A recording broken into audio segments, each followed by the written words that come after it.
Dear McDonald's, your breakfast menu? Fire. 10s across the board. I could be happy with anything, even though I order the same thing every time. Thanks for not judging me. I'll try something new next time. Maybe. Score a 2 for $5 deal on a sausage McMuffin with egg and more. Limited time only. Price and participation may vary. Cannot be combined with any other offer. Single item at regular price. Ba-da-ba-ba-ba.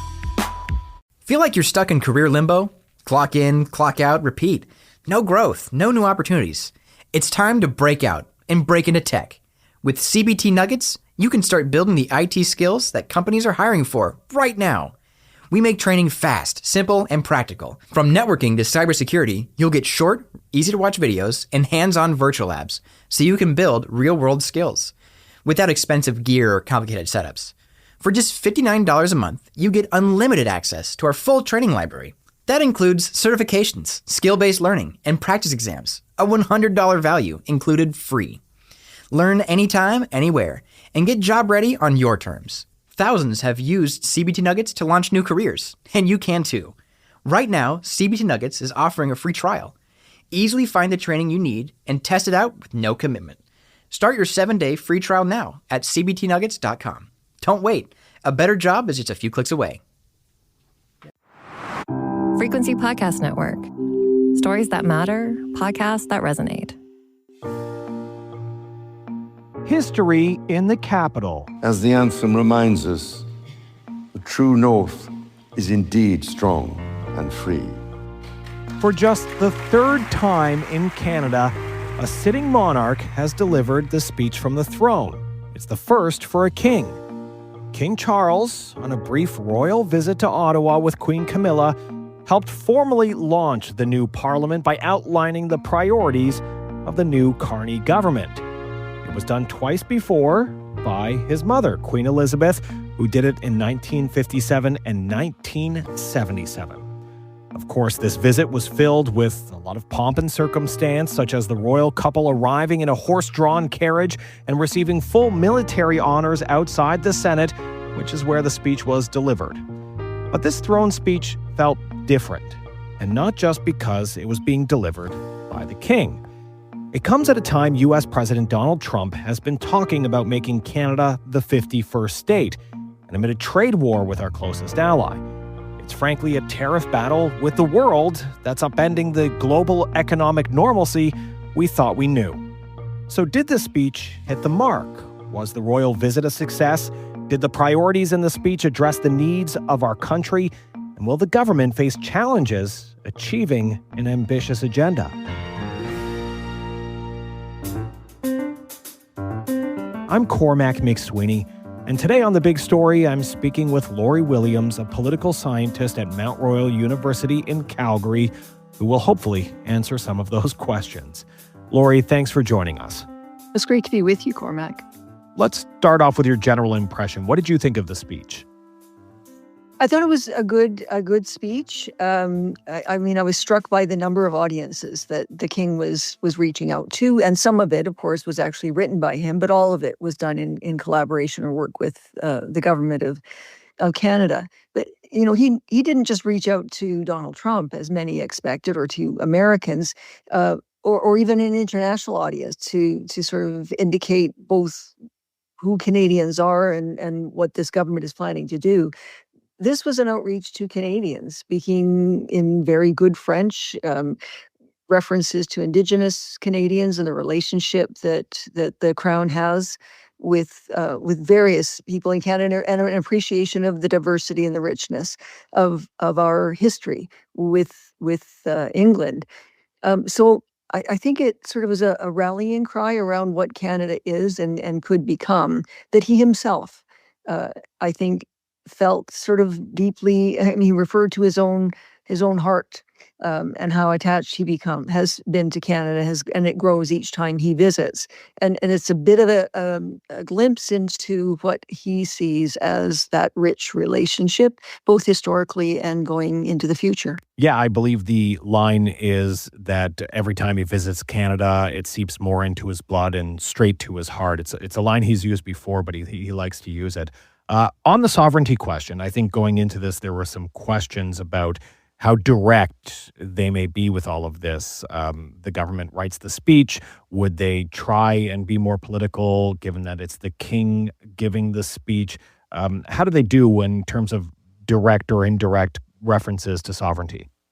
I think there was a lot, again, some of it coming from the king himself in the parts that he wrote, but also in some of the references that were written by government. So that reference to Canada as being different now than when the last throne speech delivered by a monarch was, how it has grown, how it's changed, how it's much more independent, more diverse, its strength, its leadership, indeed, within the world was all highlighted in the speech, and there were whether direct uses of the word sovereignty or independence or autonomy, or just in talking about the character of Canada and highlighting how different it is than any other country. That reference to sovereignty, democratic values, the sacrifices and courage that Canadians have made for those democratic values, for freedom, and for democracy historically, with allies, and how it can now serve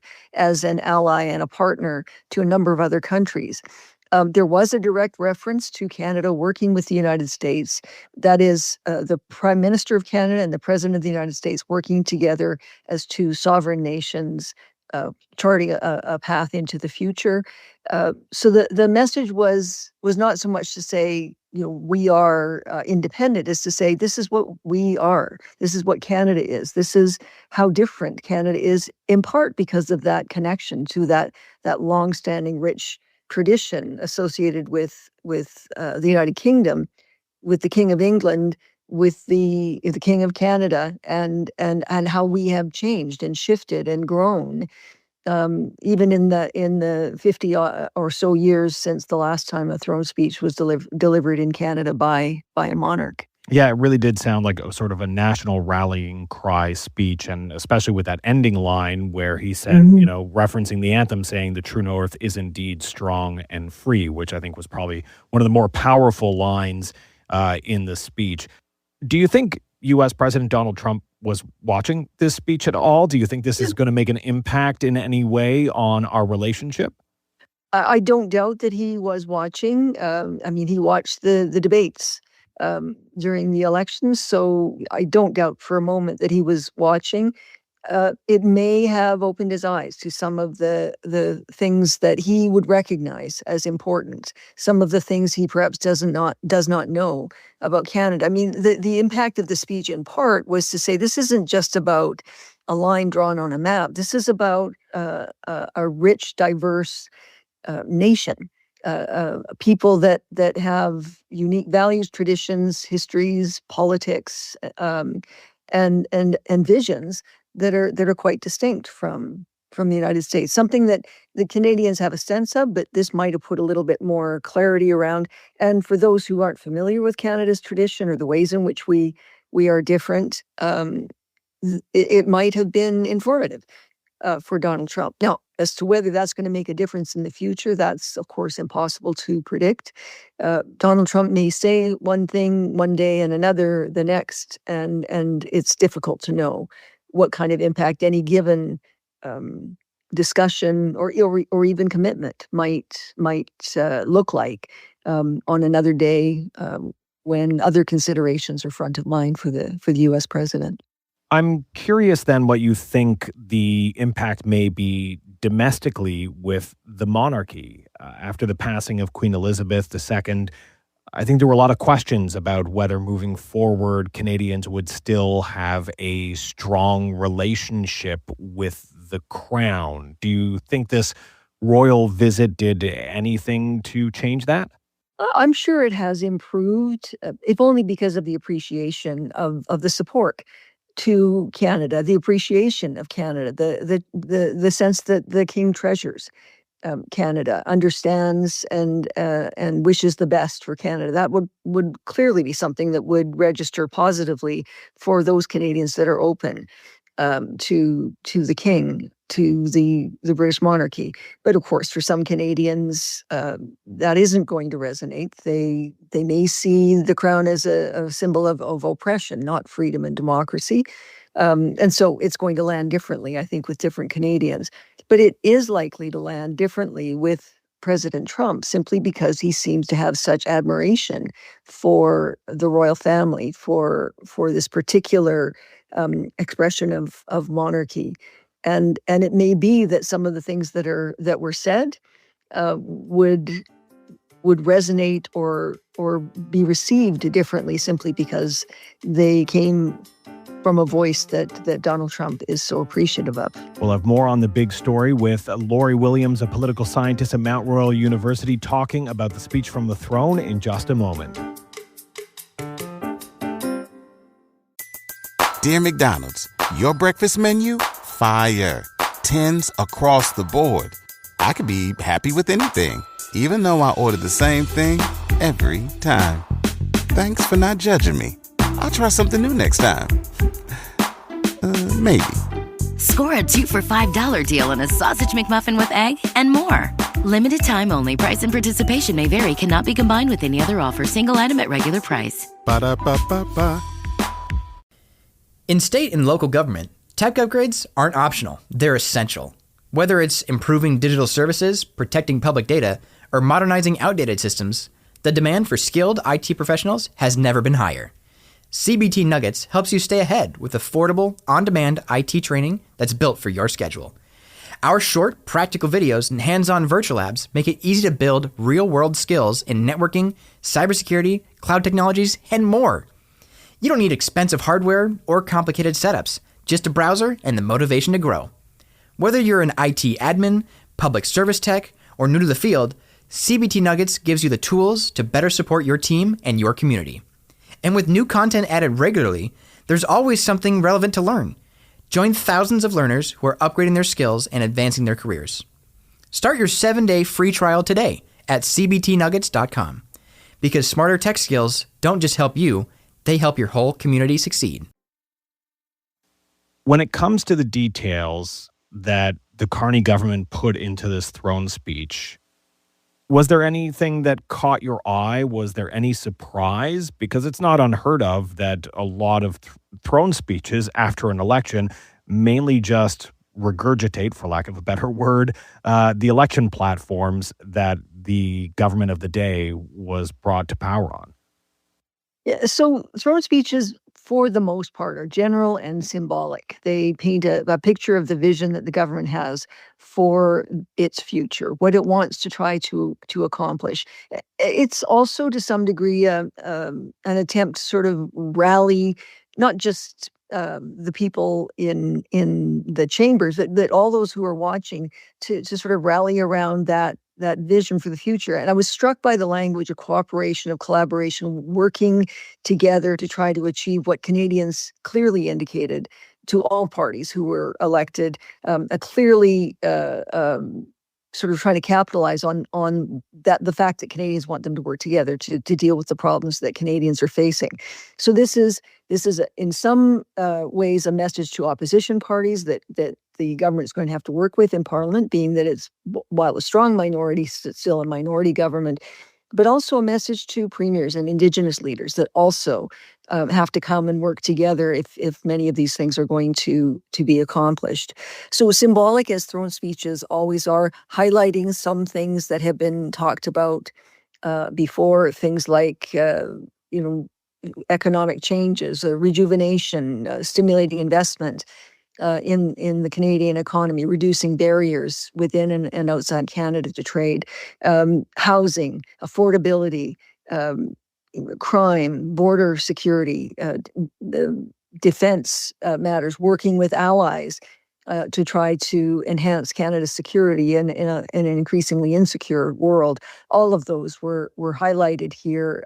Some specifics in terms of tax cuts and housing investments and so forth. But those details are going to come in much fuller detail in the actual policies and legislative measures that they introduce over the coming weeks and months. And I think the underlying theme of all of that is ending our reliance on the United States, whether it be beefing up our domestic economy or, as you say, making changes to find new markets, or even joining the Rearm Europe initiative, which would give us more military independence away from the U.S. Yeah, and that actually was, although spoken of in general terms, was a bit more specific than we've seen up until this point. But again, it's not ending the relationship with the United States, rather building multilateral relationships and potentially taking a leadership role in what that looks like. Because Mark Carney does have the respect of a number of international leaders. He's already begun to build statements about what that sort of relationship could look like, what some of the objectives could be, even issuing a joint statement with France and England on Gaza. So I think there are a number of possibilities here where Canada can work with countries other than the United States. But of course, we know the United States is both militarily and economically going to continue to be very influential within Canada, but working on what happens within Canada and with other partners, with other allies, is clearly the message, not just in the throne speech, but also the message of much of what Mark Carney has done since becoming Prime Minister. Yes, and even though they're talking about Rearm Europe initiative, we're also talking about the Golden Dome initiative, which is not in the throne speech, but something that's being addressed as well in terms of strengthening military ties with the U.S. also. Now, there are a lot of promises in this. There are a lot of promises in the election campaign. It's one thing to make promises to Canadians. It's another thing to follow through and actually deliver for Canadians. I think they're trying to send a message because right after the throne speech, they were in the House of Commons and the finance minister put forward a notice of a Ways and Means motion for that income tax cut for Canadians. They promised it would be their first course of action. They're signaling that right away after the throne speech. But in the weeks, months, and years ahead, how challenging is it going to be to deliver on all of this when they seem to be ambitious promises amid a time where there's a lot of uncertainty, both economically and globally? Absolutely. So the Prime Minister is speaking about accomplishing a great deal. Quite often, new governments try to manage expectations, saying they'd like to do things in a number of years, or make modest progress in certain ways. But the promise is here about making Canada a leader in innovation, to be a global superpower in energy, to sort of frame the Canadian economy, to shift housing in ways that we haven't seen since the Second World War. These are huge promises. And while it may be possible to make significant progress, particularly in the early stages of this government's mandate, simply because nobody wants a new election and they have such a strong minority, these are lofty goals. The bar has been set very high, and I think there are serious questions about whether or to what extent those can be achieved. It's going to be challenging, especially because it's a minority government. It's also going to be challenging because of the international uncertainty that Canada is facing right now. But if the government is able to get both opposition parties and premiers and Indigenous leaders to work with them, as Canadians clearly have indicated that they wanted to, there's a chance that they could make significant progress. Mark Carney does understand from inside how government works, at least in some ways. In other ways, he's made missteps.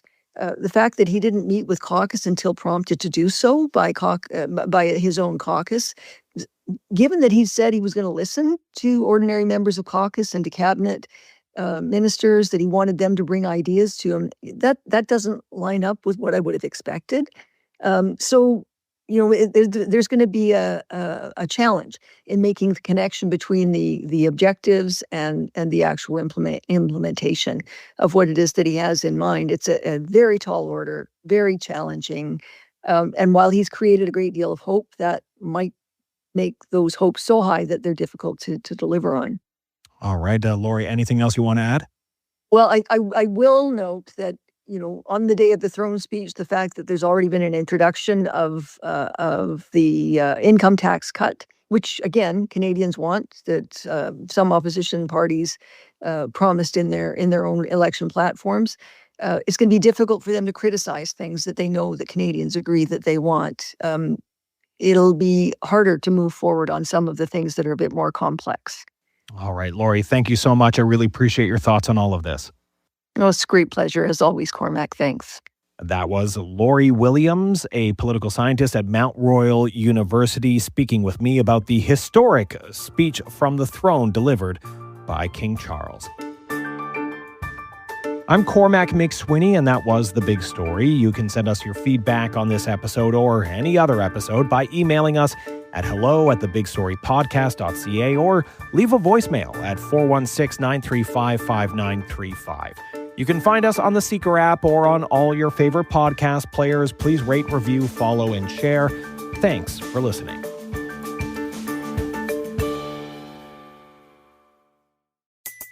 Dear McDonald's, your breakfast menu? Fire. 10s across the board. I could be happy with anything, even though I ordered the same thing every time. Thanks for not judging me. I'll try something new next time. Maybe. Score a 2 for $5 deal on a sausage McMuffin with egg and more. Limited time only. Price and participation may vary. Cannot be combined with any other offer. Single item at regular price. Ba-da-ba-ba-ba. In state and local government, tech upgrades aren't optional. They're essential.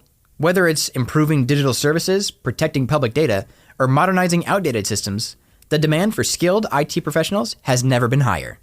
CBT Nuggets helps you stay ahead with affordable, on-demand IT training that's built for your schedule. Our short, practical videos and hands-on virtual labs make it easy to build real-world skills in networking, cybersecurity, cloud technologies, and more. You don't need expensive hardware or complicated setups, just a browser and the motivation to grow. Whether you're an IT admin, public service tech, or new to the field, CBT Nuggets gives you the tools to better support your team and your community. And with new content added regularly, there's always something relevant to learn. Join thousands of learners who are upgrading their skills and advancing their careers. Start your 7-day free trial today at cbtnuggets.com. Because smarter tech skills don't just help you, they help your whole community succeed.